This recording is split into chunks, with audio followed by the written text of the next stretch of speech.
Halo, selamat siang dan selamat menuju akhir pekan pemirsa TV One dimanapun Anda berada. Senang sekali hari ini Nadila dan Reihana kembali hadir menyapa Anda di Apa Kabar Indonesia Siang. Tentunya kami akan menghadirkan sejumlah kabar penting dan menarik yang tentunya ini bisa menjadi kabar-kabar yang Anda nikmati pada hari ini. Kita ada kabar apa aja nih Reihana? Nah, ini ada kabar menarik yang sudah kami rangkum, tapi sebelum itu kita ke informasi pertama dulu Nadila dan juga pemirsa, di mana seorang pemuda di Banyuwangi, Jawa Timur meringis kesakitan setelah sepertiga dari daun telinganya terputus karena digigit pemain jaranan yang mengamuk. Video digigitnya penonton saat menyaksikan pertunjukan seni ini pun viral di media sosial. Korban pun terancam mengalami cacat fisik akibat daun telinganya yang tak utuh lagi.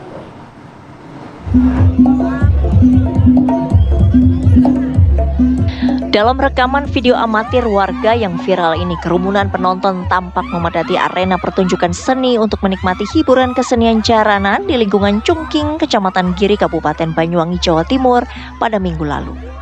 Di tengah kerumunan ada dua pemain jaranan yang konon sedang mengalami kesurupan, menyerupai harimau, tampak sedang mencari penonton yang menggodanya dengan sebuah suitan. Karena lepas dari genggaman sang pawang, dua pemain jaranan ini pun berlari hingga mendekap penonton bernama Holutfi. Namun dekapan dari pemain jaranan ini malah berujung aksi gigit. Holutfi meringis kesakitan usai sepertiga dari daun telinganya digigit pemain jaranan. Korban sempat diberikan pertolongan pertama oleh warga dan pihak kesenian jaranan. Karena korban terus merintih kesakitan, akhirnya korban dibawa ke Rumah Sakit Fatimah Banyuwangi untuk diberikan pertolongan medis. Insiden digigitnya telinga penonton jaranan ini mendapatkan perhatian luas dari masyarakat karena tak biasa terjadi. Pihak kepolisian dari Polsek Giri pun mendatangi rumah korban untuk memastikan kondisi korban dan menyilahkan pihak keluarga untuk melakukan laporan. Namun sejauh ini pihak korban masih enggan melayangkan laporan resmi kepada pihak yang berwajib. Langkah-langkah kami adalah mendatangi korban tersebut. Kemudian kami tanyakan secara persuasif terkait dengan luka ataupun kejadian tersebut untuk laporan ke Polsek ataupun ke Polres. Namun demikian sampai sekarang korban menyatakan bahwa masih menunggu pihak keluarga untuk komunikasi. Pihak Dinas Kebudayaan dan Pariwisata Banyuwangi menyayangkan insiden terputusnya daun telinganya penonton yang digigit oknum pemain jaranan ini. Diharapkan baik dari penonton maupun dari pengurus kesenian jaranan untuk saling menjaga agar resiko serupa tak kembali terulang. Menanggapi kejadian yang viral baru-baru ini, yaitu adanya pelaku jaranan yang menggigit penonton, telinga penonton, tentunya kejadian ini kami sangat menyayangkan sekali, dan kami berharap ke depan tidak terulang lagi. Jadi kami menghimbau pada teman-teman pelaku seni jaranan ini juga bisa lebih mengendalikan lagi dari seluruh pelaku seninya. Yang kedua juga kepada penonton juga harus berhati-hati lagi. Sementara itu, pihak kesenian jaranan juga telah mendatangi rumah korban yang ada di Dusun Secawan, Kecamatan Kabat, Banyuwangi untuk bersilaturahmi sekaligus untuk menyampaikan permohonan maaf. Dari Banyuwangi, Jawa Timur, Happy Octavia, TV One mengabarkan. Nggak akan terulang. Mungkin dari segi tim keamanan harus lebih kompak. Dari Jawa Timur kita menuju ke Denpasar, Bali. Pemirsa, Kepolisian Polsek Denpasar Selatan menangkap seorang pelaku penculikan anak yang meminta uang tebusan sebesar 100 juta rupiah kepada orang tua korban. Pelaku sendiri adalah mantan karyawan orang tua korban yang sakit hati lantaran dipecat oleh orang tua korban.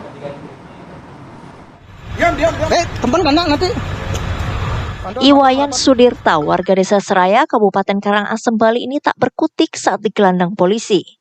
Pria berusia 29 tahun ini ditangkap karena menculik IMR 11 tahun, siswa sekolah dasar warga Kecamatan Denpasar Selatan, Kota Denpasar, Bali. Aksi penculikan ini dilakukan pelaku dengan menjemput korban di sekolahnya dengan berpura-pura atas perintah orang tua korban. Orang tua korban baru mengetahui anaknya diculik setelah mendapat informasi korban tidak ada di sekolah. Dan dari rekaman kamera pengawas di sekolah, korban terlihat dijemput pelaku dengan sepeda motor. Usai menjemput korban di sekolah, pelaku menelpon ibu korban dan meminta uang tebusan 100 juta rupiah. Pelaku juga mengancam orang tua korban untuk tidak melapor ke polisi jika ingin putranya selamat. Jangan pernah melapor polisi. Sekali-sekali Anda melapor polisi, anakmu yang bukan di sini aja yang bahaya. Yang ada yang di Surabaya bahaya juga. Tuhan. Ya Tuhan, gimana ini? Pak, Dari sekarang saya minta. ya saya kan kasih Pak. Namun ayah korban langsung melapor ke polisi. Petugas kepolisian langsung melakukan penyisiran di seputaran bypass Ngurah Rai dan menemukan pelaku sedang berada di areal kebun di daerah Sanggaran Sesetan, Kecamatan Denpasar Selatan. Tak menunggu waktu lama, pihak kepolisian langsung meringkus pelaku. Sementara korban saat itu tengah dibonceng oleh pelaku. Ada itu di rekaman suaranya, barang buktinya itu ada. Dia mengancam, bukan hanya mengancam anak saya yang ada di sini. Saya punya anak di Surabaya juga diancam. Dia bilang kalau tidak salah ini ya, dia bilang bukan saja anakmu yang di sini, tapi anakmu yang di Surabaya juga akan bahaya. Kayak seperti itulah bahasanya. Karena ada ancaman. 2 personil datang persis di saat pelaku Niki nelpon. Dia nelpon, kemudian saya diarahkan. Bapaknya itu minta nomor telepon, kemudian saya diarahkan ulur waktu seperti itu. Jadi saya melakukan negosiasi di sana, berusaha untuk berbicara biar lama. Motif aksi penculikan ini karena pelaku dendam terhadap orang tua korban yang memecat pelaku dari tempat kerjanya sebagai kurir. Jadi masalah pemberhentian itu ranahnya manajemen perusahaan oleh PT, namun karena suatu hal pengurangan karyawan makanya diberhentikan. Polisi masih mendalami apakah pelaku merencanakan penculikan atau spontan karena emosi sesaat. Dari Denpasar, Bali, Aris Suyanto, TV One mengabarkan. Kabar selanjutnya merupakan perkembangan dari kasus kecelakaan maut yang terjadi di gerbang tol Ciawi 2, di mana pemirsa Satlantas Polresta Bogor Kota, Jawa Barat mulai melakukan pemeriksaan terhadap saksi-saksi kasus kecelakaan maut di gerbang tol Ciawi 2 yang terjadi pada Selasa lalu. Saat ini 5 saksi sudah diperiksa termasuk istri pengemudi truk. Sampai dengan hari ini kami sudah melakukan upaya penyidikan dan sudah memeriksa saksi-saksi baik dari istri sopir, kemudian dari penumpang kendaraan yang terlibat kecelakaan, dan juga dari Jasa Marga juga sudah kita minta keterangan. Dan untuk sopir sendiri masih belum bisa diajak komunikasi, jadi mudah-mudahan hari ini kita coba lagi. Memang sudah sadar namun masih belum bisa berkomunikasi atau berinteraksi. Jumlah berapa yang diperiksa? Sekarang sudah 5 dan nanti juga akan bertambah lagi, kita periksa 2 orang lagi. Untuk kendaraan semua sudah teridentifikasi jenis kendaraannya maupun nomor polisinya, dan sudah kita cek dengan koordinasi dengan Samsat di Polres Kota Bogor. Masih mengenai kasus yang sama, pemirsa, di mana pihak KNKT bersama dengan tim gabungan melakukan rem cek terhadap truk yang menjadi pemicu kecelakaan maut di gerbang tol Ciawi Bogor.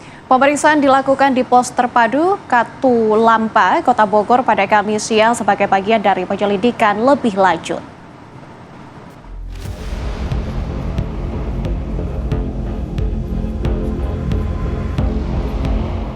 Komite Nasional Keselamatan Transportasi KNKT bersama tim gabungan melakukan rem cek terhadap truk yang menjadi pemicu kecelakaan maut di gerbang tol Ciawi Bogor.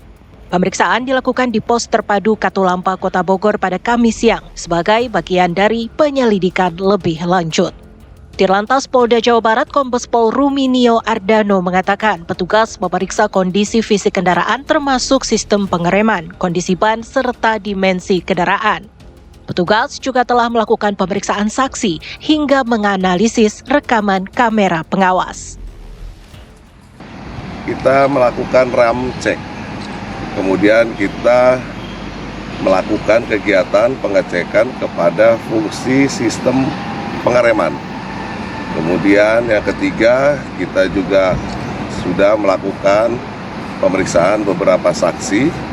Kemudian kita juga nanti akan melakukan pengecekan juga sekali lagi kepada tempat terjadinya kecelakaan. Jadi kemarin kita fokus di gate Ciawi 2, nanti kita akan mundur lagi melalui penelusuran CCTV dari Jasa Marga. Sementara itu, PT Danone Indonesia buka suara soal insiden kecelakaan yang melibatkan truk pengangkut galon air mineral di gerbang tol Ciawi 2, Kota Bogor, Jawa Barat, Selasa 4 Februari 2025. Corporate Communication Director Danone Indonesia Arif Mujahidin menyampaikan ucapan bela sungkawa dan berharap insiden kecelakaan dapat diatasi dengan baik.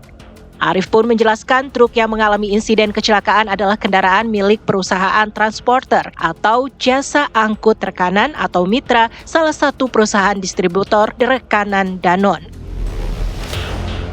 Salah satu kendaraan yang terlibat dalam peristiwa kecelakaan di gerbang tol Ciawi ini merupakan milik dari perusahaan transporter yang bekerja untuk salah satu perusahaan distributor Aqua.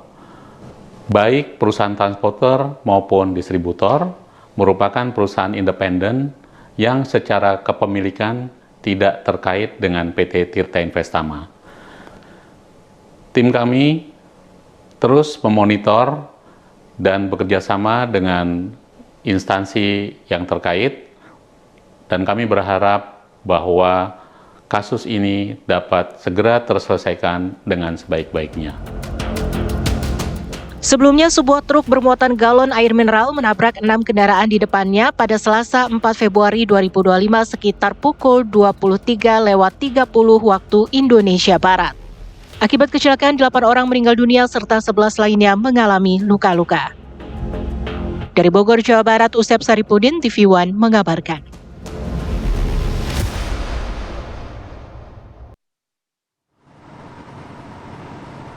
Ya, pemirsa, Wakil Ketua DPR RI Sufmi Dasko Ahmad mengusulkan agar pemerintah mengganti sistem pembayaran di tol dari menggunakan sistem tap menjadi tanpa harus berhenti. Saran itu disampaikan Dasko merespon insiden kecelakaan di gerbang tol Ciawi yang mengakibatkan 8 orang meninggal dunia pada Selasa malam kemarin. Ini baik dari kendaraan angkutan maupun angkutan umum maupun angkutan niaga dalam hal ini truk dan bus itu perlu kemudian dilakukan pengecekan secara berkala, terutama dari pemilik maupun kemudian nanti Dinas Lalu Lintas Angkutan Jalan Raya harus melakukan pengecekan secara berkala. Nah, yang kedua mungkin dari sisi teknologi untuk mengurangi angka kecelakaan, kita mungkin menyarankan ke pemerintah untuk tidak atau meninggalkan pemakaian sistem tap yang dia harus berhenti. Nah, harusnya itu kemudian dapat dipakai teknologi yang lebih maju, bagaimana melakukan pendeteksi pembayaran tanpa mobil harus berhenti. Dan itu di beberapa negara sudah ada. Demikian. Salah satunya pengetatan pengawasan bagi pemilik truk-truk kan, jadi mereka kayak kurang mengurus. Iya, terutama itu makanya setiap pemberian KIR dan lain-lain itu tetap harus dijaga, dan saya pikir kelalaian di Undang-Undang Lalu Lintas itu juga kan sudah ditentukan sanksinya. Pemirsa, pagi tadi Menteri ATR BPN Nusron Wahid mendatangi lokasi sengketa lahan yang berada di daerah Bekasi, Jawa Barat. Informasinya akan kami hadirkan usai jeda. Tetap bersama kami di Apa Kabar Indonesia Siang. Anda kembali menyaksikan Apa Kabar Indonesia Siang. Pemirsa, pagi tadi Menteri Agraria dan Tata Ruang Kepala Badan Pertanahan Nasional ATR BPN Nusron Wahid mendatangi lokasi sengketa lahan di Tambun Selatan, Kabupaten Bekasi, Jawa Barat. Ya, kedatangan Nusron Wahid langsung disambut belasan warga yang rumahnya digusur pasca eksekusi putusan Pengadilan Negeri Kabupaten Bekasi. Mereka juga menyampaikan keluh kesah setelah rumahnya digusur. Banyak warga yang sudah lanjut usia tak mampu membeli rumah lagi usai penggusuran yang berlatar belakang sengketa lahan tersebut. Nusron Wahid pun berjanji menyelesaikan sengkarut ini. Yang tadi itu sekarang kita berdiri di sini. Ya udah sini Bu, sini Bu. Yang lain mana? Nah, Ibu sini, Bu sini. Yang lain mana yang lain? Bukanya Pak asli pun. Ini Suami udah almarhum. Oh, udah almarhum. Nanti kita diwawancara, kita mau mengirimkan suara. Kita update kita mengeluarkan suara dari keluarga kami. Tadi Palembang lagi. Uang Palembang pula ini. Pemirsa, saat kunjungan tadi, Menteri ATR BPN Nusron Wahid menegaskan bahwa sertifikat tanah milik warga klaster Setia Mekar Tambun Selatan, Kabupaten Bekasi sah. Terlebih rumah-rumah warga yang digusur tersebut ternyata bukanlah di area yang dipersengketakan. Menteri Nusron Wahid juga mempertanyakan pergusuran terhadap warga di klaster yang dianggapnya tidak sesuai dengan ketentuan. Menteri Nusron Wahid pun berencana akan membantu warga untuk mendapatkan ganti rugi atas kehancuran rumah mereka yang dianggapnya menyalahi prosedur. Berikut kami hadirkan pernyataan selengkapnya dari Nusron Wahid. Sertifikatnya bapak-bapak 5 orang yang ada di sini yang dieksekusi, ini salah satunya ya. Ini udah datang yang Ya Bu, ya nggak apa-apa. Ini di mata BPN sah, ya, sekali lagi masih sah, meskipun sudah ada keputusan MA. Kenapa sah? Karena di dalam keputusan MA tersebut, pengadilan dan MA tersebut, tidak ada perintah kepada BPN untuk membatalkan sertifikat ini. Nah, harusnya Ibu Mimi Jamilah langkah pertama datang ke pengadilan. Pak, ini ada keputusan pengadilan. Kami minta ada penetapan pengadilan untuk memerintahkan kepada langkah kedua adalah kepada BPN untuk membatalkan sertifikat itu. Oke, clear. Kemudian kalau sertifikatnya udah dibatalkan, harusnya pengadilan eksekusi kan? Kalau eksekusi menurut aturan, sebelum eksekusi harus minta diukur dulu. Ya, betul.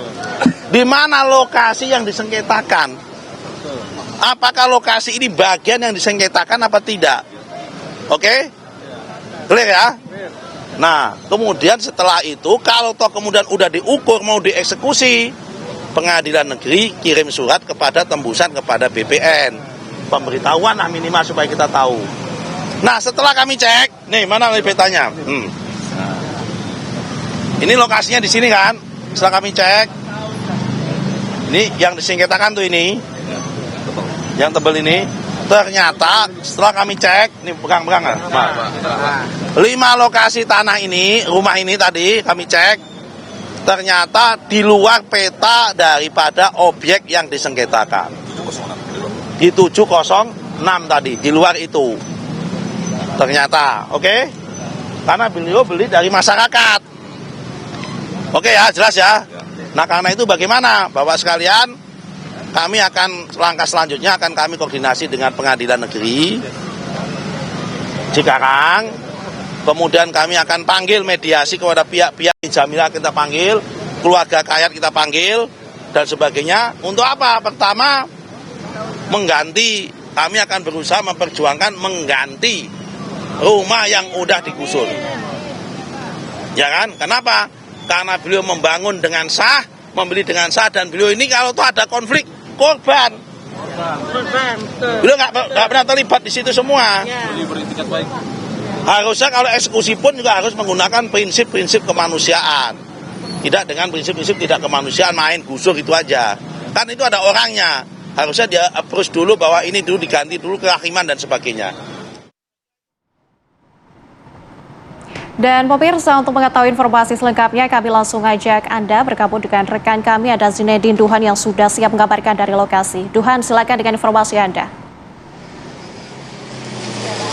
Ya, Nadila dan juga pemirsa, pagi hari tadi Menteri ATR BPN Nusron Wahid memang meninjau langsung ke beberapa titik ini yang menjadi sengketa lahan di Tambun Selatan, Bekasi. Yang pertama, tadi ada di klaster Setia Mekar Residence 2, ini yang merupakan beberapa rumah dan juga ruko. Di dalamnya terlibat juga di dalam tanah sengketa yang dimaksud dengan luas 3,6 hektar.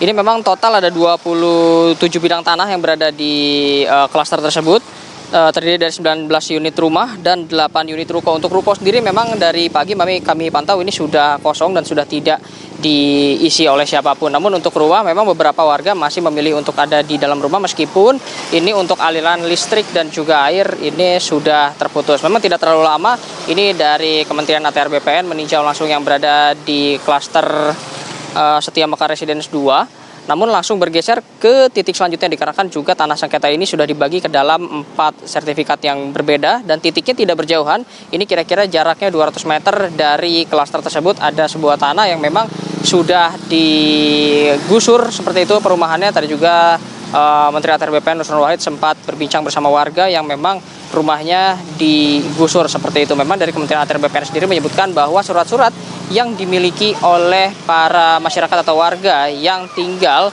di tanah di atas sengketa ini masih dianggap sah oleh BPN, dikarenakan juga meskipun sudah memenangkan persidangan ini dari Hajah Mimi Jamilah sendiri belum meminta kepada BPN untuk melakukan pembatalan terhadap sertifikat AJB yang dilakukan setelah dari pembelian yang dilakukan oleh Pak Juju kepada Abdul Hamid, yaitu ayah atau pihak yang diwariskan oleh Ibu Mimi Jamilah, sehingga para warga sendiri memang masih berhak untuk menempati tempat tinggalnya. Nah, untuk prosedurnya sendiri ini yang dipertanyakan oleh Menteri ATR BPN adalah mengapa langsung melakukan penggusuran namun belum ada koordinasi terlebih lanjut bersama BPN, belum adanya pengukuran yang dilakukan lebih lanjut. Dikarenakan juga memang tadi titik yang disurvei yang kedua ini merupakan tanah milik warga, yang mana menurut hitungan dari BPN perumahan atau rumah-rumah yang digusur ini kurang lebih berjumlah 5 rumah yang berada di sana ini berada di luar dari tanah yang disengketakan, sehingga para warga ini menjadi korban dan diduga jika terbukti nantinya menjadi salah penggusuran atau salah target seperti itu, nantinya untuk pihak Ibu Mimi Jamilah sendiri akan diminta untuk mengganti rugi kepada para warga. Nah, langkah selanjutnya yang akan dilakukan oleh Kementerian ATR BPN adalah melakukan mediasi terhadap seluruh pihak, Ibu Mimi Jamilah, lalu juga kepada pihak pembeli dan juga penjual pertama, lalu juga akan mengikutsertakan pihak pengadilan yang mana juga sudah melakukan proses penggusuran terhadap beberapa rumah. Salah satunya titik tempat saya mengabarkan ini merupakan salah satu titik yang memang jaraknya cukup lebih jauh dari titik yang pertama. Jika titik pertama ada di perumahan klaster, lalu yang kedua 200 meter dari perumahan klaster, ini berada sekitar 500 meter dari perumahan klaster yang memang masih berada dalam satu wilayah. Untuk beberapa masyarakat yang memang rumahnya digusur seperti itu oleh pihak dari pengadilan, tadi Menteri ATR BPN Nusron Wahid juga berjanji akan memberikan bantuan secara pribadi bukan secara kementerian senilai 25 juta rupiah masing-masing untuk per kartu keluarga seperti itu, untuk nantinya dapat digunakan untuk bertahan hidup selama proses hukum masih terus berlanjut hingga nantinya dapat mendapatkan hak-haknya kembali. Untuk sementara itu, Nadila. Baik, terima kasih banyak Zinedine Duhan atas laporan langsung Anda. Selamat kembali beraktivitas. Pemirsa, kericuan terjadi di tengah sidang kasus pencemaran nama baik antara terdakwa Razman Nasution yang saat itu menghadirkan Hotman Paris sebagai saksi. Informasi akan kami hadirkan sesaat lagi untuk Anda. Tetaplah bersama kami di Apa Kabar Indonesia Siang.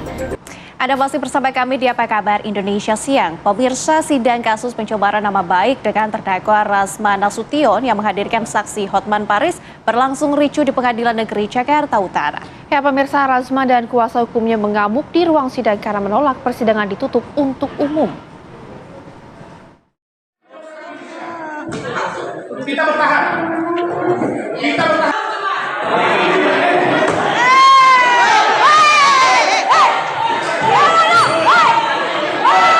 Persidangan kasus pencemaran nama baik yang dilaporkan oleh Hotman Paris dengan terdakwa Razman Arif Nasution dengan agenda keterangan saksi Hotman Paris digelar di Pengadilan Negeri Jakarta Utara pada Kamis pagi kemarin.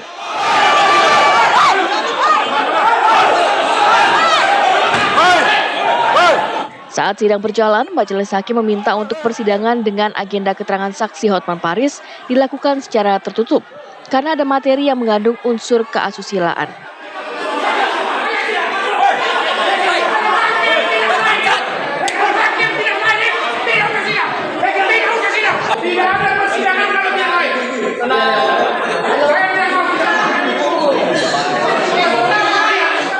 Namun Razman dan kuasa hukumnya menolak sidang ditutup untuk umum dan mengamuk di persidangan.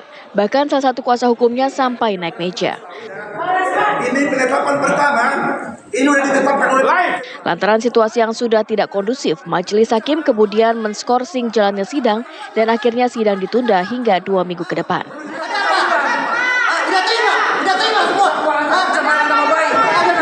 Sidang hari ini amat sangat penting untuk kalian siarkan ke seluruh rakyat Indonesia. Artinya di sini akan terjadi perdebatan yang sengit antara tim hukum saya dengan saudara Hotman. Persidangan ricuh dan dalam persidangan tersebut tiba-tiba seorang pengacara yang adalah tim kuasa hukum dari Rasman naik ke meja dari tim kuasa hukum dan menginjak-injak meja, naik ke meja dari tim kuasa hukum di dalam persidangan tersebut. Sudah dipelajari oleh majelis hakim dalam musyawarahnya itu bahwa isi berita acara itu mengandung sesuatu hal-hal yang tabu untuk didengar dan juga tabu untuk dilihat apabila di persidangan, sehingga dinyatakan tertutup untuk umum. Nah, mulai dari situlah terdakwa penasihat hukumnya melakukan hal-hal yang tidak perlu terjadi di persidangan. Ya, sebetulnya kalau memang keberatan kan ada ruangnya. Sebelumnya, Rasman Arif Nasution telah ditetapkan sebagai tersangka dalam kasus pencemaran nama baik terhadap Hotman Paris sejak 2022 lalu. Dari Jakarta, Dava Akbar, TV One mengabarkan.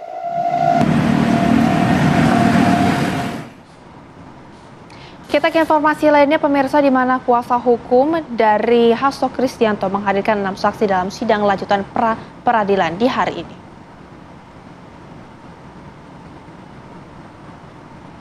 Tim kuasa hukum Sekretaris Jenderal PDI Perjuangan Hasto Kristianto menghadirkan 6 orang saksi dalam sidang lanjutan pra-peradilan di Pengadilan Negeri Jakarta hari ini. Sidang pra-peradilan hari ini digelar dengan agenda pemeriksaan saksi, permohonan pra-peradilan sah tidaknya penetapan tersangka Hasto Kristianto. 2 di antara saksi tersebut adalah saksi fakta dan 4 lainnya merupakan saksi ahli.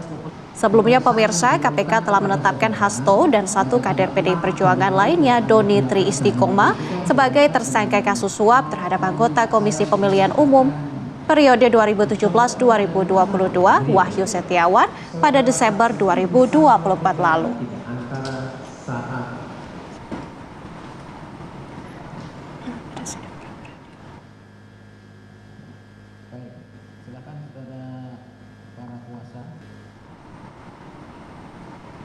Ya, pemirsa, dalam sidang pra-peradilan di Pengadilan Negeri Jakarta Selatan, ini Biro Hukum KPK mengungkap bahwa Sekjen PDI Perjuangan Hasto Kristianto dan Harun Masiku melarikan diri ke Komplek Perguruan Tinggi Ilmu Kepolisian ketika hendak ditangkap pada Januari 2020 lalu. Tim Biro Hukum KPK juga mengaku tim penyidik mengalami intimidasi dari sejumlah orang saat akan melakukan upaya tangkap tangan. Saya mau bermain apa gimana? Harus bilang, Bapak muncul sekarang, saya tunggu di dekat Tuku Umar, naik motor aja. And bilang, ya Pak. Harus bilang, yang di pompa bensin dekat Hotel Sofyan. And bilang, oh kemudian. Harus bilang, sekarang berangkat ya. And bilang, ya.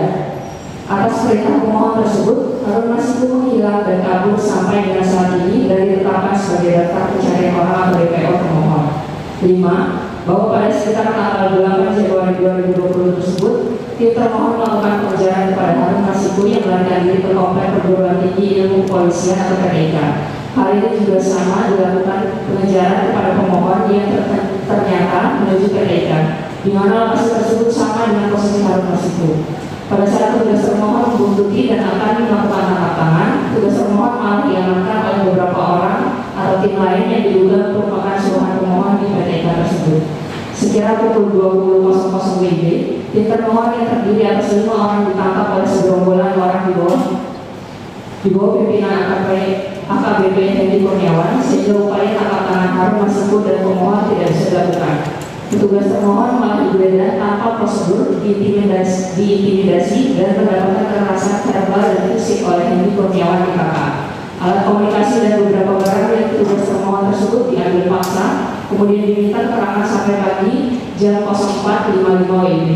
Bahkan petugas termohon dicari-cari kesalahan dengan cara dites urin narkoba, namun hasilnya negatif, dan baru dilepas setelah dijemput oleh Direktur Penyidikan pemohon. 6.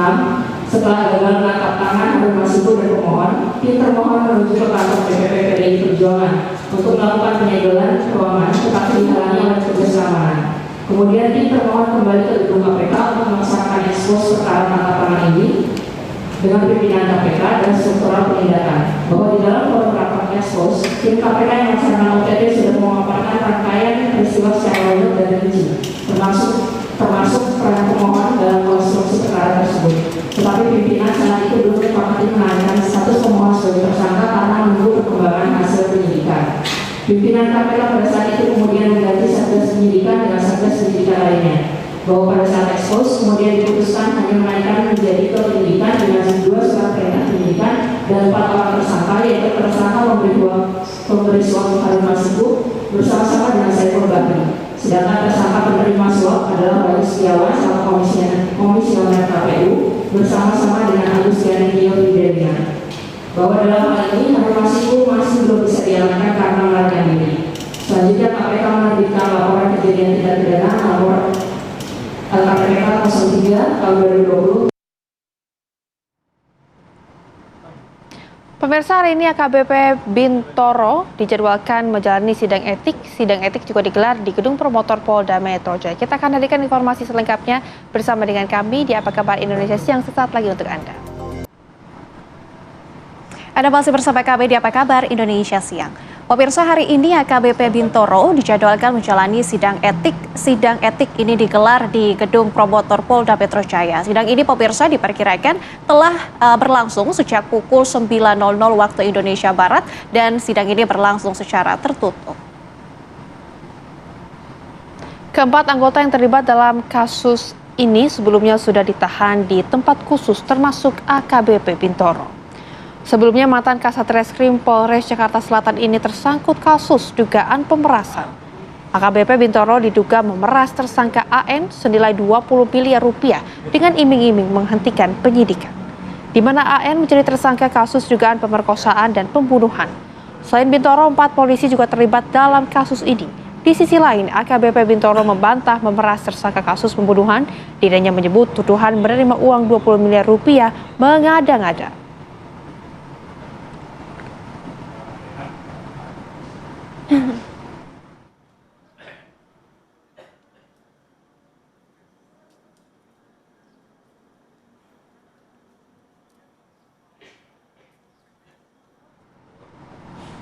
Pemirsa, untuk mengetahui bagaimana jalannya sidang kode etik atas AKBP Bintoro, sudah ada rekan kami Sekar Wanda yang akan mengabarkan secara langsung untuk Anda dari Mapolda Metro Jaya, Jakarta. Selamat siang, Sekar. Bagaimana jalannya sidang hari ini? Silakan dengan laporan Anda. Ya, selamat siang Rehana dan juga pemirsa. Pada hari ini pihak Propam Polri menggelar sidang kode etik yang mana ini sudah berlangsung sejak pukul 9 pagi hari tadi dan berlangsung hingga pukul 12, kemudian dilanjut dari pukul 1 siang hingga saat ini. Adapun agenda yang dilaksanakan pada hari ini yakni pembacaan persangkaan, di mana pada hari ini terdapat 2 sidang kode etik yang diselenggarakan, yakni sidang etik untuk AKBP B dan juga AKBP G, dan harapannya akan selesai pada hari ini, di mana pada agenda sidang hari ini terdapat 5 terduga pelanggar dan pada hari ini yang dibahas yakni mengurai peran siapa saja yang terlibat, jumlah uang, serta kemana aliran dari dana tersebut. Adapun tadi dari Komisioner Kompolnas yakni Khairul Anam menyebut bahwa ada pihak non-anggota yang memiliki peran aktif pada kasus ini yang berinisial EHH, dan Khairul Anam juga menyebut bahwa kasus ini lebih mengarah kepada penyuapan bukan pemerasan. Hingga saat ini masih belum dapat dipastikan kemana aliran dana tersebut, namun inilah yang terus didalami oleh pihak Propam Polri pada sidang kode etik hari ini. Rencananya pada hari ini akan dihadirkan 21 saksi yang dihadirkan untuk tersangka AKBP B, dan jika tidak hadir maka akan mengacu terhadap data yang tertulis. Kemudian hingga saat ini terdapat 2 LP dari awal. Sebagaimana dilaporkan, ini juga dari awal sudah ada 2 LP, dan nantinya jika terbukti melanggar maka para tersangka ini akan diberikan sanksi PPTDH ataupun pemecatan dengan tidak terhormat. Diharapkan sidang akan selesai pada hari ini, dan juga tadi pihak Kompolnas menyebut bahwa rencananya pada hari ini para saksi ini akan dipanggil dan tentu kami akan terus mengabarkan kepada Anda bagaimana proses sidang kode etik sampai nanti selesai. Untuk sementara demikian, Rehana. Baik, terima kasih Sekar Wanda mengabarkan langsung dari Mapolda Metro Jaya. Selamat bertugas kembali. Dan pemirsa, sejumlah kabar penting menarik lainnya masih akan kami hadirkan untuk Anda. Sesaat lagi tetaplah bersama kami di Apa Kabar.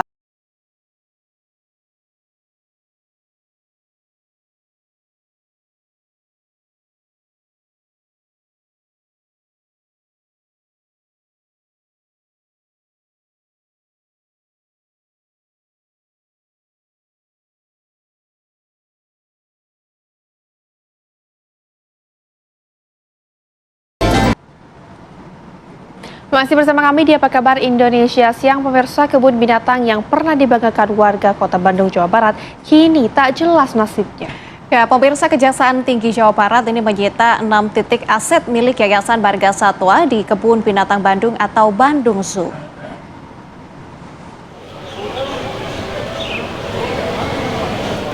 Sengketa lahan antara pemerintah Kota Bandung dengan Yayasan Marga Satwa atas lahan Kebun Binatang Bandung alias Bandung Zoo berlanjut. Kejaksaan Tinggi Jawa Barat menyita 6 titik aset lahan Yayasan Marga Satwa di Bandung Zoo. Aset yang disita adalah tanah milik Pemkot Bandung, 2 unit kantor operasional, gudang nutrisi, restoran, panggung edukasi, dan rumah sakit hewan. Katanya sih tanah ya, tapi ini juga masih debatable, tanah punya siapa, lahan punya siapa begitu. Jadi ini masih bergulir terus di proses hukumnya, tapi operasional kan tetap jalan. Operasional Bandung Zoo tetap berjalan normal. Hal itu dikarenakan Kejati Jawa Barat tetap mengizinkan operasional Kebun Binatang Bandung mengingat kesejahteraan satwa Bandung Zoo jadi prioritas.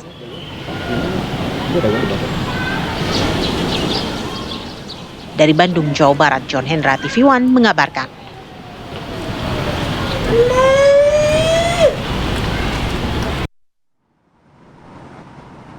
Dan pemirsa, langsung kita bergabung dengan rekan Cepi Kurnia di Bandung. Selamat siang Cepi, bisa Anda ceritakan bagaimana sengketa antara pemerintah Kota Bandung dengan Bandung Zoo ini kemudian bisa terjadi? Ya, baik, dengan pemirsa TV One, siang ini saya sedang berada di Kebun Binatang Bandung atau Bandung Zoo, di mana memang Bandung Zoo ini beberapa waktu lalu telah dilakukan atau jalan oleh Kejaksaan Tinggi Jawa Barat, di mana ada 6 titik atau 6 lokasi yang disegel oleh pihak Kejaksaan Tinggi Jawa Barat terkait dengan kasus korupsi penguasaan lahan oleh pihak yayasan yang telah ditersangkakan 2 orang, yaitu pengurus dari Yayasan Marga Satwa Taman Sari ini, di mana memang 6 titik tersebut yaitu merupakan 2 unit kantor operasional, 1 unit rumah sakit hewan, dan 1 gudang nutrisi, 1 restoran, serta 1 panggung edukasi. 6 titik yang disita atau disegel oleh pihak Kejaksaan Tinggi ini merupakan milik Yayasan Marga Satwa Taman Sari yang saat ini kedua petingginya telah berurusan hukum terkait dengan kasus penguasaan lahan yang merupakan milik Pemkot Bandung, yang saat itu dalam perjanjian kerjasamanya sudah habis, namun sampai saat sudah habis hingga awal hingga perjanjian sampai sudah habis, pihak yayasan dari Bandung Zoo ini tidak melakukan penyetoran terhadap pemerintah Kota Bandung, sehingga kedua petinggi dari Yayasan Bandung Zoo ini dilakukan penahanan dan saat ini masih dalam dilakukan oleh penyidikan oleh pihak berwajib sendiri, dan saat ini pihak Bandung Zoo sendiri menyayangkan terkait dengan penyegelan tersebut, meskipun kedua petinggi tersebut sudah ditersangkakan, namun menurut dari Humas Bandung sendiri menyatakan bahwa pengelolaan saat ini berjalan dengan baik, dan memang dari Kejaksaan Tinggi Jawa Barat sendiri disampaikan oleh pihak Kejati sendiri bahwa untuk meskipun 6 titik dilakukan penyegelan atau penyitaan oleh Kejati Jabar, namun pihak Kejati Jabar tidak melakukan penutupan, dan saat ini juga pihak Kejati Jabar memastikan tidak ada pengurangan karyawan terhadap tempat wisata kebun binatang yang ada di Jalan Taman Sari dekat kampus ITB ini. Begitu Riana dan Baik, Cepi, ini mengapa akhirnya Kejati Jabar memutuskan untuk menyita ke 6 titik yang ada di lahan Bandung Zoo tersebut? Ini mungkin informasinya dapat Anda jelaskan kepada kami semua, Cepi.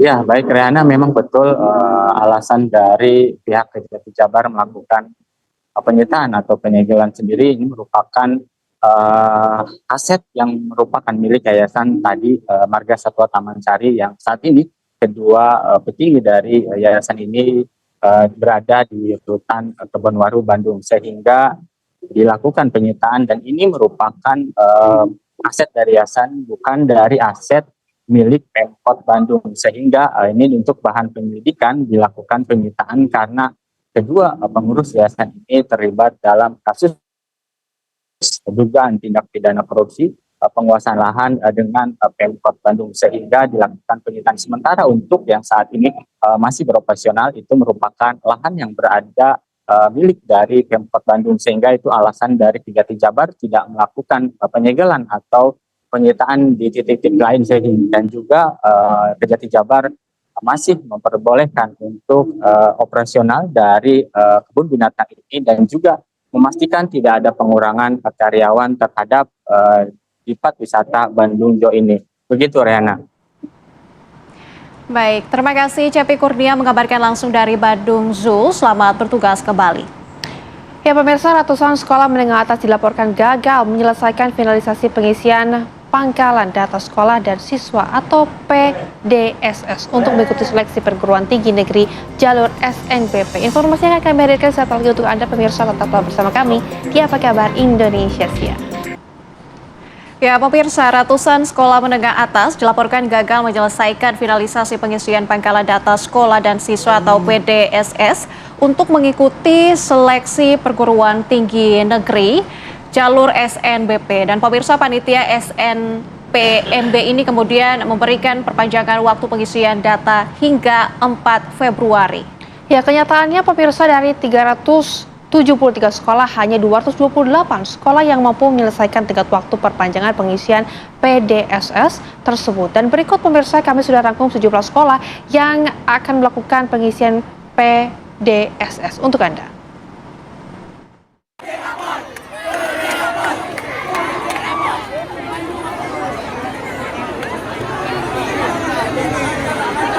...332 siswa MAN 2 model Medan, Sumatera Utara berunjuk rasa setelah terancam gagal mengikuti SNBP tahun ini. Menurut sejumlah siswa, kepala sekolah terlambat menginput data para siswa layak atau eligible untuk masuk perguruan tinggi negeri jalur seleksi nasional berdasarkan prestasi SNBP.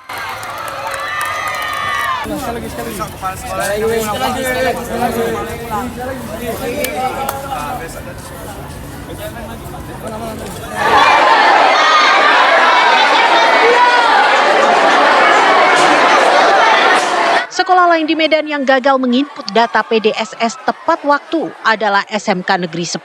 Ratusan siswa bersama orang tua mereka pun menuntut penjelasan sekolah gara-gara data para siswa yang layak atau eligible mengikuti SNBP untuk masuk perguruan tinggi negeri impian mereka tidak diinput kepala sekolah ke PDSS sesuai waktu yang ditentukan.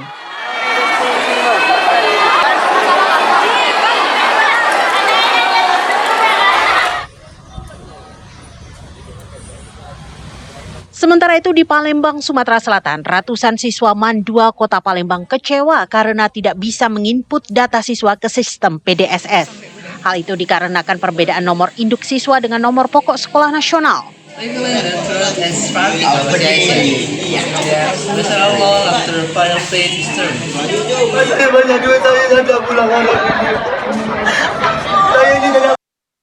Hal serupa terjadi di Mempawah, Kalimantan Barat, di mana siswa SMA Negeri 1 menumpahkan kekecewaan mereka.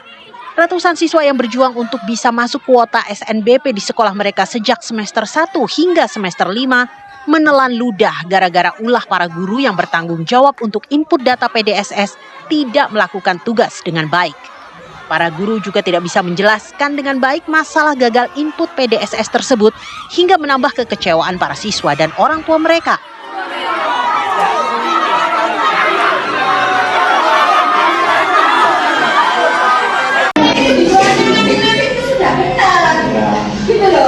Faktornya apa saja, Bu? Sampai 10 itu sudah kita masing-masing. Gitu loh. Saya cerita di bawah itu tidak SK. Serupa dengan Mempawah. Di Lamongan, Jawa Timur, guru MAN 1 Lamongan malah marah dan menggebrak meja saat dimintai penjelasan soal kegagalan input data PDSS yang mengakibatkan para siswa terancam tak bisa masuk PTN via SNBP. Sekolah menyarankan para siswa eligible atau layak SNBP sebaiknya mengambil jalur prestasi lain untuk masuk ke perguruan tinggi negeri impian. Apakah itu sebuah solusi? Nyatanya tidak. Bagi orang tua, kegagalan input data PDSS adalah kesalahan besar yang disebabkan kesalahan manusia atau human error. Kegagalan tersebut juga tidak bisa dengan mudah dimaklumi atau dimaafkan, atau bahkan diganti dengan apapun. Untuk jadi siswa layak atau eligible masuk PTN via SNBP, para siswa harus membuktikan prestasi mereka selama jadi siswa SMA dan sederajat sejak dari semester 1 hingga semester 5. Sebuah perjuangan besar bagi siswa yang juga banyak membutuhkan pengorbanan demi mempertahankan prestasi selama lebih dari 2 tahun.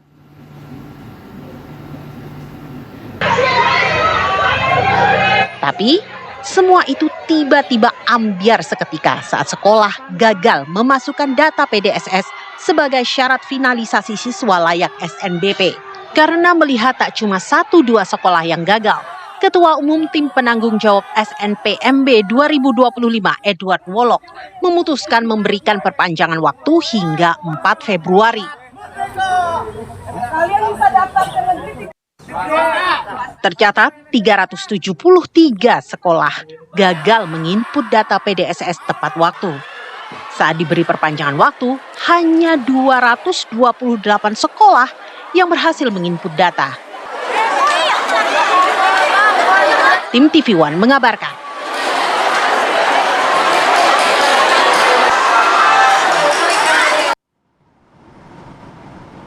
Pemirsa, pendaftaran seleksi nasional penerimaan mahasiswa baru jalur seleksi nasional berdasarkan prestasi atau SNBP 2025 resmi dibuka pada bulan Februari. Dan berikut pemirsa adalah jadwal lengkap pendaftaran SNBP 2025. Berikut cuplikan untuk Anda.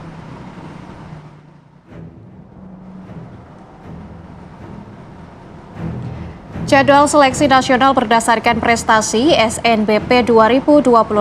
Pengumuman kuota sekolah ini terjadi pada 28 Desember 2024, masa saga 28 Desember 2024 hingga 17 Januari 2025. Registrasi akun SNPBM siswa ini berlangsung pada 13 Januari 2025 hingga 18 Februari 2025.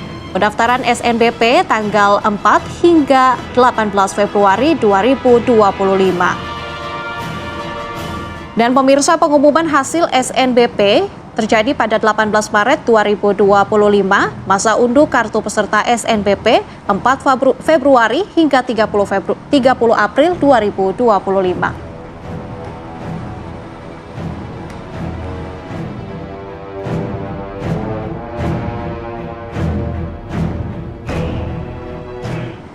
Pemirsa, kini kita bergabung dengan rekan Nofri Afandi yang akan mengajak Anda untuk melihat lebih jauh apa yang terjadi dalam kasus gagal input data siswa layak SNBP di Medan, Sumatera Utara.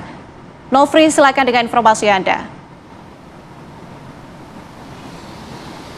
Ya, baik Rehan, Nadila dan juga pemirsa, kisruh kelalaian pihak sekolah dalam menginput data siswa-siswi mereka untuk ikut dalam seleksi nasional berdasarkan prestasi SNBP 2025 untuk masuk ke perguruan tinggi negeri. Ini juga terjadi di salah satu sekolah di kota Medan, yaitu Madrasah Aliyah Nasional MAN 2 Model Medan, di mana tadi pagi sebanyak 300-an lebih siswa-siswi ini berunjuk rasa di sekolah mereka menuntut pihak sekolah atas kelalaian dalam menginput nilai mereka, di mana mereka sudah dianggap eligible ataupun layak untuk masuk kategori mengikuti seleksi nasional berdasarkan prestasi untuk perguruan tinggi negeri ini. Namun pihak sekolah mengalami kendala ataupun gagal dalam menginput data mereka di pangkalan data sekolah dan siswa, dan juga terlambat dalam proses finalisasi.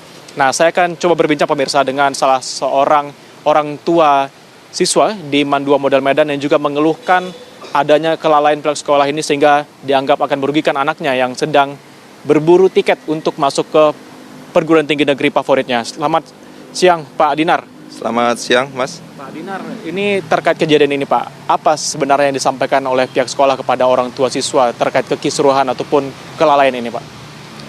Jadi boleh saya cerita kronologinya ya? Begini, PDSS itu seharusnya sudah difinalisasi paling lambat tanggal 31 Januari 2025. Tapi pada saat itu dan ditutup pukul 15 sore, 15.00. Pukul 15.20 anak-anak mencoba masuk ke webnya SNPMB, itu ternyata ada tulisan tidak selesai. Sampai hari berikutnya, sampai detik ini pun tidak selesai. Ternyata kemudian pihak SNPMB itu sudah melakukan 2 kali perpanjangan, tapi itu khusus untuk finalisasi, tanggal 2 dan tanggal 5. Sementara finalisasi itu begini, proses input PDSS itu ada 4 kalau secara manual ya, ada via e-raport dan secara manual. Kalau manual itu ada 4 tahap.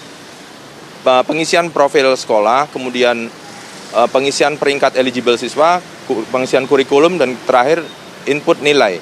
Masing-masing tahap ini ada finalisasi. Tahap 1 di finalisasi semuanya. Nah, ternyata setelah kami kemarin hari Kamis semalam itu melakukan audiensi, pihak sekolah ternyata belum selesai menginput. Jadi beda dengan finalisasi. Finalisasi itu ketika tahap keempat tadi input nilai sudah selesai, tetapi belum di-approval oleh pihak yang otorisasi, itulah termasuk dalam kategori perpanjangan gitu. Jadi ini jelas ada kelalaian dari sekolah. Karena gini, kemarin hasil dialog dengan Ibu Ismaini Zain dari panitia SNPMB itu pihak mereka sudah melakukan sosialisasi dan monitoring ini. Jadi selalu diingatkan kepada seluruh sekolah itu untuk segera menyelesaikan proses PDSS ini, pangkalan data sekolah dan siswa. Nyatanya PDSS ini dibuka tanggal 20 Desember 2024 sampai 31 Januari 2025 pukul 15.00. Jadi sementara sekolah itu mengumumkan siswa eligible itu tanggal 25 Januari, hanya ada 6 hari untuk melakukan penyelesaian PDSS. Sementara terima rapot semester 5 itu tanggal 21 Desember 2024. Kenapa lama sekali ada pengumuman siswa eligible ini gitu loh. Dan berakibat ke penyelesaiannya yang sampai sekarang belum selesai. Mau diupayakan pun ke Jakarta mau ke siapa, kecuali ya sampai ke presiden kemudian melalui menteri untuk memerintahkan membuka kembali PDSS untuk seluruh ya, khususnya Mandua dan umumnya seluruh siswa yang terhalang sistem ini, ya baru bisa. Buktinya sampai sekarang juga tidak ada progres apa-apa gitu loh. Kesalahan pihak lain kenapa anak-anak ini dikorbankan gitu loh. Harusnya ya sekolah kalau mau menyangsi jangan diberi sanksi, digagalkan peluang anak-anak ini. Harusnya yang disanksi ya pihak sekolah yang berwenang, kepala sekolah. Kemudian sanksinya apa? Kalau tahun berikutnya nggak dikasih nggak apa-apa. Tapi yang sekarang ini anak-anak sudah menempuh 3 tahun ya jangan gitu loh. Baik Pak Dinar. Nah, kira-kira solusi yang diberikan sementara oleh pihak sekolah untuk menenangkan para orang tua siswa ini apa Pak kira-kira? Sampai semalam itu kami audiensi dengan pihak sekolah. perwakilan kepala sekolah itu hanya menawarkan bimbingan belajar ya di sekolah. Untuk ikut? Iya, selama waktunya saya kurang tahu, cuman yang ditawarkan itu bimbingan intensif. Baik, Pak. Untuk harapan Bapak terakhir mungkin Pak, dengan adanya kejadian ini apa Pak kira-kira? Harapan saya yang pertama, mohon ya Bapak Presiden mohon perhatian kepada generasi muda ini Pak, tolong kali dibuka lah Pak, atau loloskan semuanya Pak. Masalah yang salah itu urusan Bapak, mau apa, kepala sekolahnya dipecat, urusan inilah. Kami tolonglah generasi muda ini diperhatikan lah. Kalau yang tua-tua biar aja, potong aja sekalian. Tapi tolong anak-anak ini dulu Pak, masa bukan anak-anak yang salah, orang pihak sekolah yang salah kok kami yang kena hukuman, kasihan loh Pak.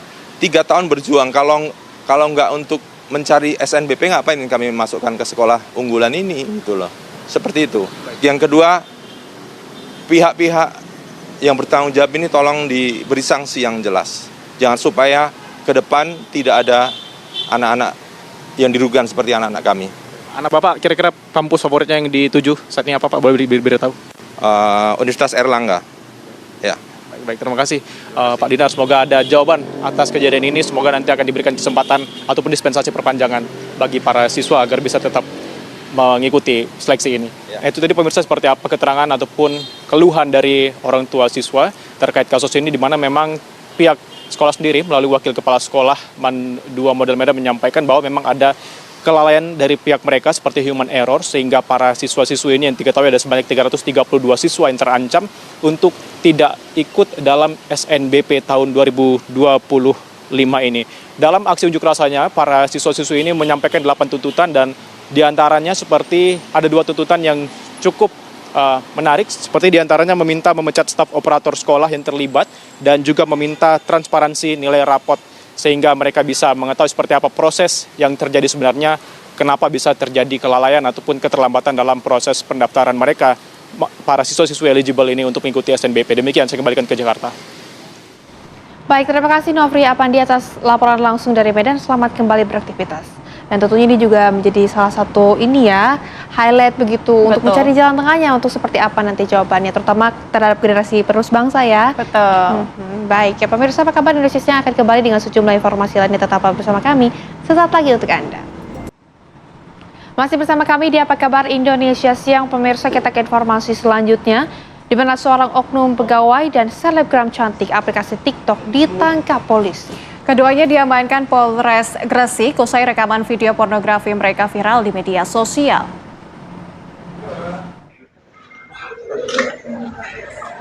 Inilah tampang IBP saat digelandang polisi bersama VDR, teman wanitanya yang merupakan seorang selebgram cantik aplikasi TikTok. Dengan wajah tertunduk malu, keduanya mengenakan baju tahanan dengan pengawalan ketat anggota polisi. Keduanya ditetapkan sebagai tersangka kasus dugaan pornografi setelah video mesum mereka viral di media sosial dan menghebohkan warga Gresik. Kompol Danu Anindito, Wakapolres Gresik, mengatakan IBP dan VDR mulai saling mengenal sejak Oktober 2024. Keduanya pun menjalin hubungan asmara dan melakukan hubungan badan. Untuk modus dan motif dapat kami jelaskan bahwa saudara IBP dan saudari VDR mulai kenal sejak bulan Oktober 2025, ulangi 2024, kemudian menjalin hubungan asmara. Kemudian pada hari Rabu tanggal 22 Januari 2025, saudara IBP dan saudara VDR mengajak saudara VDR untuk melakukan pertemuan di Hotel Khas Gresik. Setelah itu melakukan hubungan layaknya suami istri. Pada saat berhubungan tersebut, saudara IBP membuat video dengan menggunakan handphone miliknya, yaitu merek iPhone X warna hitam, dan video tersebut digunakan untuk kepentingan pribadi. IBP dan VDR dijerat pasal 29 Junto pasal 4 ayat 1 atau pasal 34 Junto pasal 8 Undang-Undang RI nomor 44 tahun 2008 tentang pornografi. Keduanya terancam hukuman maksimal 12 tahun dan denda 6 miliar rupiah. Diketahui penetapan tersangka terhadap IBP dan VDR dilakukan setelah POD, istri tersangka, melaporkan keduanya dengan menyertakan bukti video syur berdurasi 1 menit 34 detik. Dari Gresik, Jawa Timur, Muhammad Habib, TV One mengabarkan.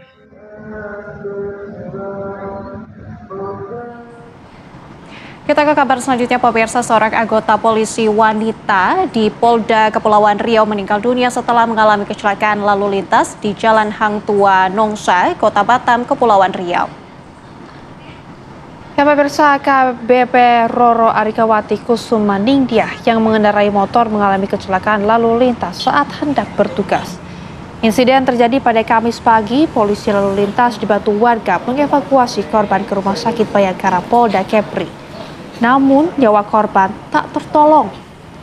Polda Kepri menggelar upacara pelepasan jenazah setelah proses pemulasaraan di Rumah Sakit Bayangkara Polda Kepri selesai.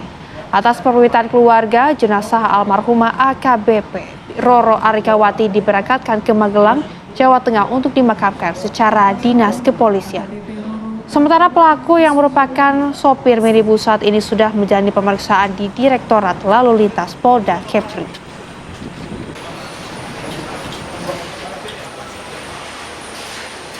Telah terjadi laka lantas di Jalan Umum Hang Tua dekat Simpang Puri Asri, Kecamatan Nongsa, Kota Batam, di mana korban RR ini pada saat mau berangkat menuju Polda melaksanakan apel pagi.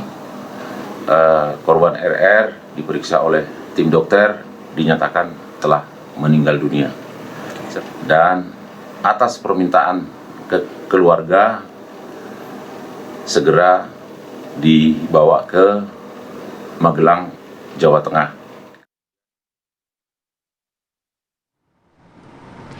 Kita hadirkan informasi lainnya untuk Anda, pemirsa. Banjir terjadi di sejumlah daerah di wilayah Pantura, di mana di Demak para korban banjir mengeluhkan serangan penyakit. Sementara pemirsa, banjir di Jalan Pantura Kaligawe terpantau terjadi di 5 titik.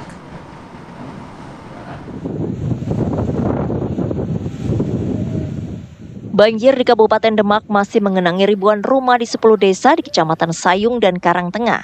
Posko pengungsian di balai desa setempat juga masih dihuni ratusan warga yang rumahnya tergenang banjir.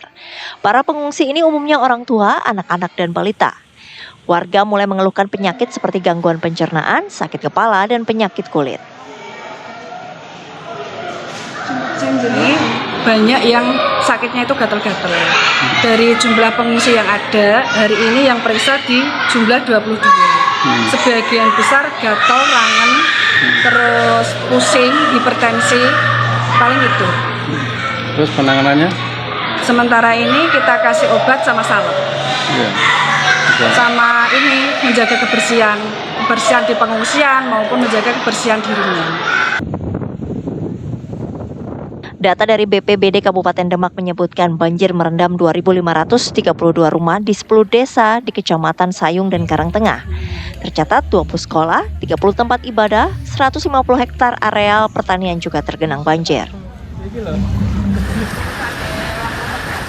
Kemacetan panjang terjadi di Jalan Raya Pantura Kaligawe, Kota Semarang. Jalan ini termasuk jalur vital yang menghubungkan Kota Semarang dengan Demak, Kudus hingga menuju ke arah Surabaya. Kendaraan kecil dan angkutan umum sulit masuk ke jalan ini. Para pekerja pun terpaksa diangkut dengan mobil bak terbuka maupun truk. Banjir di jalur Pantura Kaligawe ini adalah yang kesekian kalinya terjadi setiap musim hujan. Meski sudah ditinggikan, tapi banjir tetap saja sulit dibendung. Pada musim hujan ini, banjir di wilayah ini sudah berlangsung lebih dari sepekan. Dampaknya, kemacetan panjang pun terjadi hingga mencapai 3 km mulai dari jembatan Sungai Banjir Kanal Timur hingga perbatasan antara Kota Semarang dengan Sayung Demak. Dari Semarang dan Demak, Jawa Tengah, Teguh Joko Sutrisno, Syamsul Arifin, TV One mengabarkan.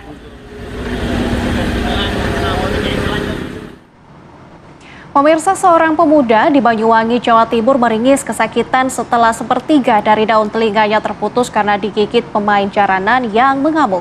Video digigitnya penonton saat menyaksikan pertunjukan seni ini pun viral di media sosial. Korban pun, pemirsa, terancam mengalami cacat fisik akibat daun telinganya tak utuh lagi.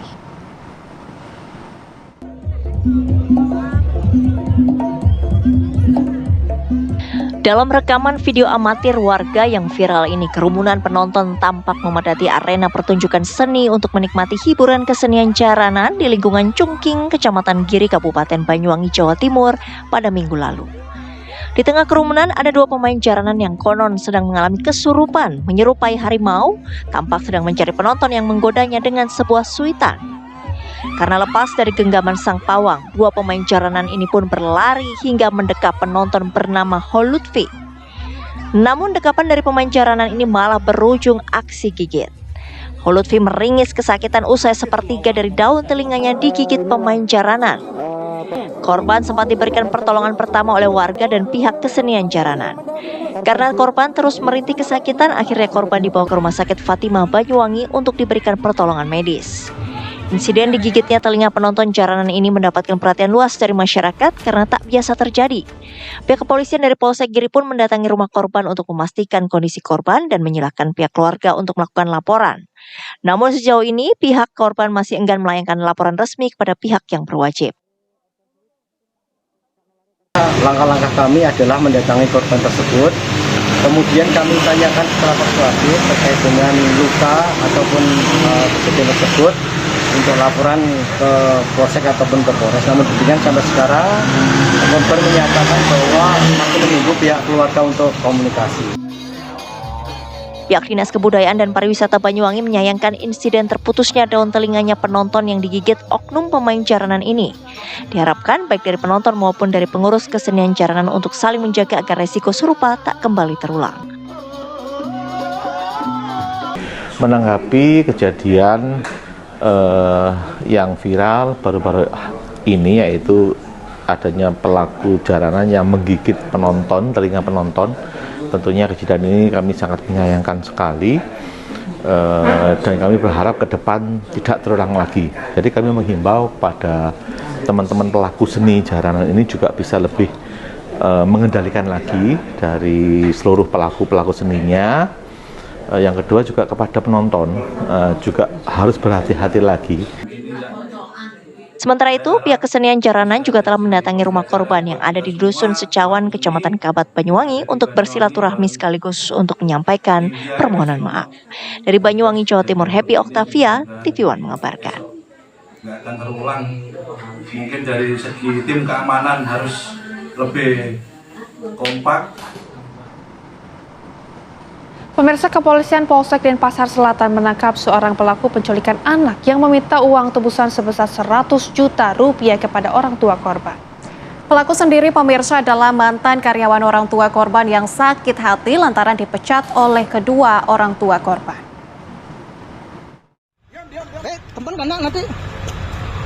Iwayan Sudirta, warga desa Seraya, Kabupaten Karangasem, Bali ini tak berkutik saat digelandang polisi. Pria berusia 29 tahun ini ditangkap karena menculik IMR 11 tahun, siswa sekolah dasar warga Kecamatan Denpasar Selatan, Kota Denpasar, Bali. Aksi penculikan ini dilakukan pelaku dengan menjemput korban di sekolahnya dengan berpura-pura atas perintah orang tua korban. Orang tua korban baru mengetahui anaknya diculik setelah mendapat informasi korban tidak ada di sekolah. Dan dari rekaman kamera pengawas di sekolah, korban terlihat dijemput pelaku dengan sepeda motor.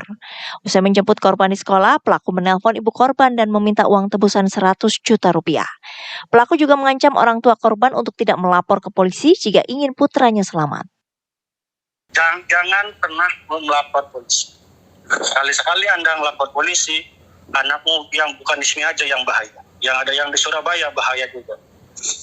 Tuhan. Ya Tuhan, gimana ini? Pak, dari sekarang saya minta, ya saya kan kasih, Pak. Namun ayah korban langsung melapor ke polisi. Petugas kepolisian langsung melakukan penyisiran di seputaran bypass Ngurah Rai dan menemukan pelaku sedang berada di areal kebun di daerah Sanggaran Sesetan, Kecamatan Denpasar Selatan. Tak menunggu waktu lama, pihak kepolisian langsung meringkus pelaku. Sementara korban saat itu tengah dibonceng oleh pelaku. Ada itu di rekaman suaranya, barang buktinya itu ada. Dia mengancam, bukan hanya mengancam anak saya yang ada di sini. Saya punya anak di Surabaya juga diancam. Dia bilang kalau tidak salah ini ya, dia bilang bukan saja anakmu yang di sini, tapi anakmu yang di Surabaya juga akan bahaya. Kayak seperti itulah bahasanya. Memang ada ancaman. 2 personil datang persis di saat pelaku niki nelpon. Dia nelpon, kemudian saya diarahkan. Bapaknya itu minta nomor telepon, kemudian saya diarahkan ulur waktu seperti itu. Jadi saya melakukan negosiasi di sana, berusaha untuk berbicara biar lama. Motif aksi penculikan ini karena pelaku dendam terhadap orang tua korban yang memecat pelaku dari tempat kerjanya sebagai kurir. Jadi masalah pemberhentian itu ranahnya manajemen perusahaan oleh PT, namun karena suatu hal pengurangan karyawan makanya diberhentikan. Polisi masih mendalami apakah pelaku merencanakan penculikan atau spontan karena emosi sesaat. Dari Denpasar, Bali, Aris Suyanto, TV One mengabarkan.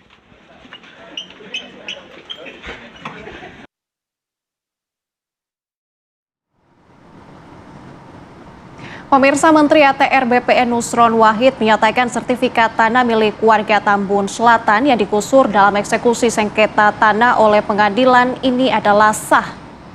Informasi selengkapnya kami hadirkan saat lagi. Tetaplah bersama kami di Apa Kabar Indonesia Siang.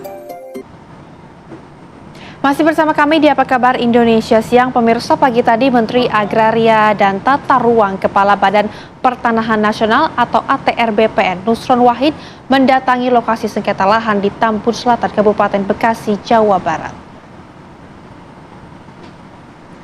Kedatangan Nusron Wahid langsung disambut belasan warga yang rumahnya digusur pasca eksekusi putusan Pengadilan Negeri Kabupaten Bekasi. Mereka menyampaikan keluh kesah setelah rumahnya digusur. Banyak warga yang sudah lanjut usia tidak mampu membeli rumah lagi usai pergusuran yang berlatar belakang sengketa lahan tersebut. Nusron Wahid pun berjanji menyelesaikan sengkarut yang terjadi ini.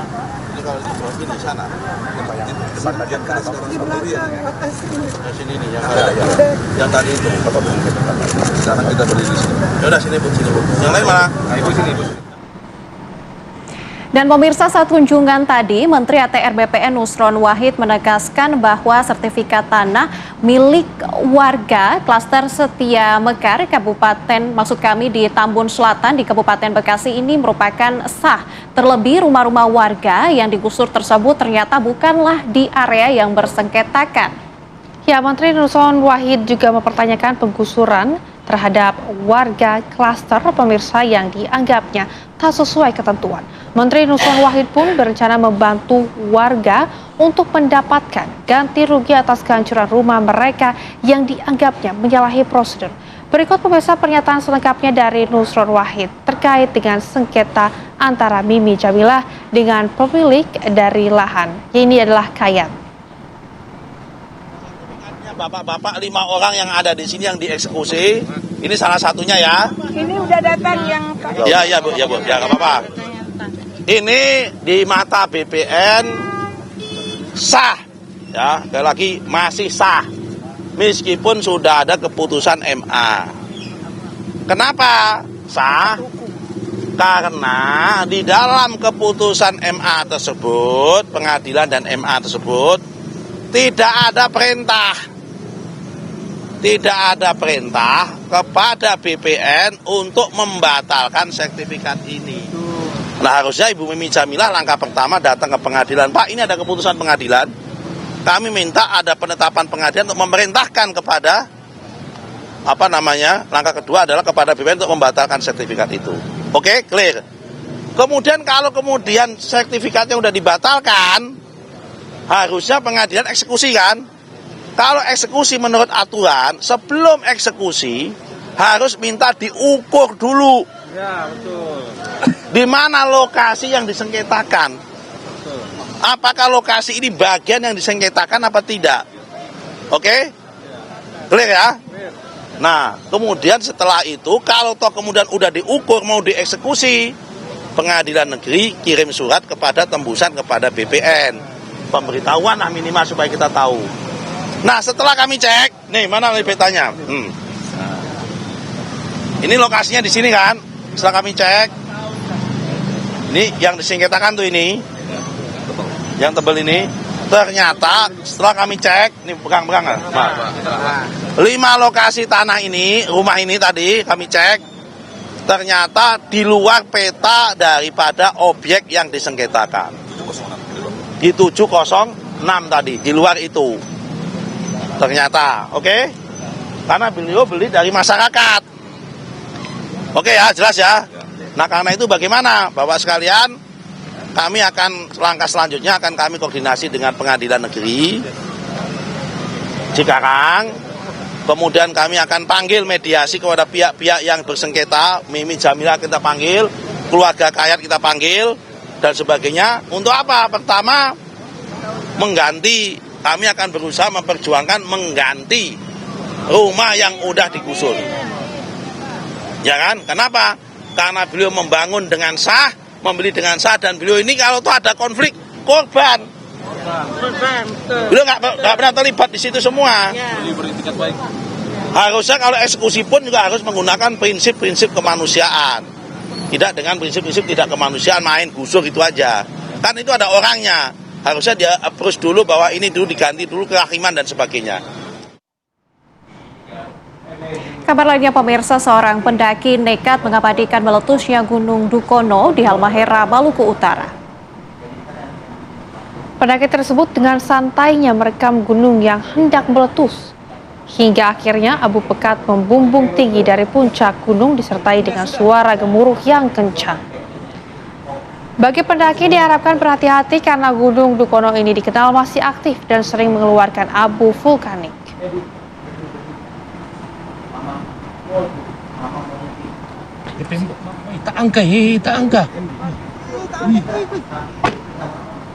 Pemirsa, informasi tadi juga sekaligus menutup jumpa kita di Apa Kabar Indonesia Siang. Saya Rehana Mei.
Didukung oleh Inako Mini Jelly.